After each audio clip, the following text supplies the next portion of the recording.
Time to review A Bird in the Hand, a Season 2 episode of He-Man that features Malakta, Stanlin, and a flying purple dinosaur duck. No, really. The episode begins with Orko bothering Stanlin when he's doing some very, very serious dusting. And Orko's spell causes his brush to go haywire and bump over a statue. Stanlin begins pissing his imaginary pants because Malakta's gonna beat the shit out of him for breaking the statue, but luckily they find a map inside. Stanlin shows it to Adam, who shows it to the sorceress, who deduces that the map leads to the Ancient's Book of Spells.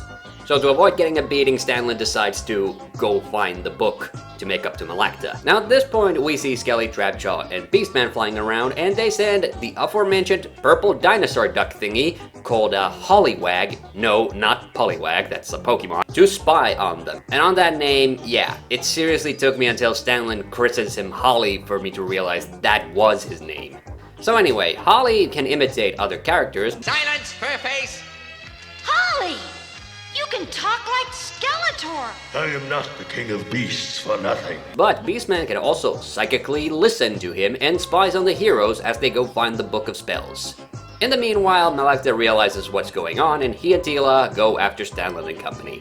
When Malakta and Teela hit the caves, they get captured by Skelly and Co, and he manages to make Malakta think Stanlin is one of the bad guys. Eventually, this wolf statue comes to life, pesters the villains and heroes, but for some reason it follows He-Man's commands and everything just sort of turns out alright by the end. Now, this episode, I have to be perfectly honest, isn't very good. But when I first saw it, I really kind of wanted to like it, especially because it features Stanlin and Malakta in the main roles. And since these two were such key characters in the House of Shakoti two-parter. But I believe this episode epitomizes what they kinda did with Malakta during Season 2 that completely ruined his character. That is to say, he became a bit of a butthole. I get it that Stanlin is escaping punishment through the whole episode and he's a bit of a dick too because of that, but the part of the episode I cringe at the most is when Malakta actually thinks Stanlin could be in cahoots with the bad guys. Fucking Stanlin, the kid who went up against an evil, sexy, ancient ghost lady to save He-Man. Also, Holly is not as central of a character in this episode as I would hope or you would imagine, though his introduction to the heroes is honestly kind of hilarious. Holly! What's that? I mean, I'm with Cringer. If I saw this thing just hauling into my house, I'd freak out too. Holly's biggest contribution is that when Stanlin forgets the magic words to get the Ancient's Book of Spells, which the sorceress explicitly told him to remember, You must repeat the secret passwords. I forgot them. Holly luckily repeats them. Nepo Amases. So yeah, Stanlin kinda sucks too. Another reason I kinda wanna like this episode is because it features my favorite henchman duo of Beastman and Trapjaw, but they just don't really contribute a lot to this episode. Well, Trapjaw gets chewed out by Skelly because of Holly at the start, which is kinda funny. Closer, you fool! Yes, Master. Closer, you fool! Oh, I heard you, Master. That wasn't me! Do you take me for a dunce? Yes, Master. What?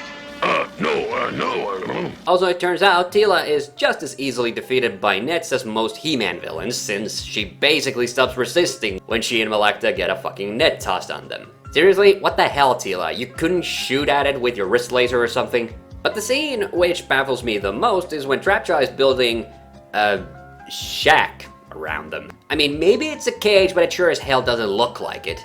And then he accidentally lights it on fire. Fire! Stop it! I'm afraid of fire! Although at this point I was actually convinced he was trying to burn Malakta and Teela alive. But yes, it turns out he did that by mistake and tries to put on an extinguisher arm. And then he knocks himself out. This, Teela. What the hell is this episode even?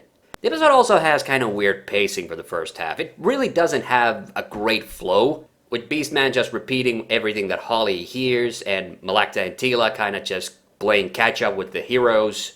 And also, they keep using this really ugly-ass close-up of Adam through the whole thing. Oh yeah, and they had the Orko do this word switcheroo mistake with his spell, as per He-Man Season 2 traditions. The cave is dark, as black as night. I command you, give us light! Whoa, I said light, not a kite! So, A Bird in the Hand is honestly a bit of a weird and a bit of a lame episode.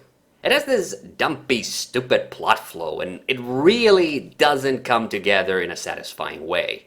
Now, that's not to say there aren't funny parts in it, but mostly it's the fact of how fucking weird Holly is. And also there's that part where Skelly tells Beastman to put a seatbelt on.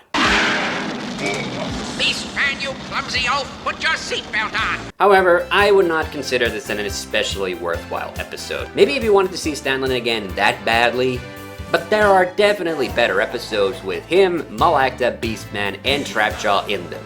So, until next time, holly, holly, holly. I mean, I have the power, so can you.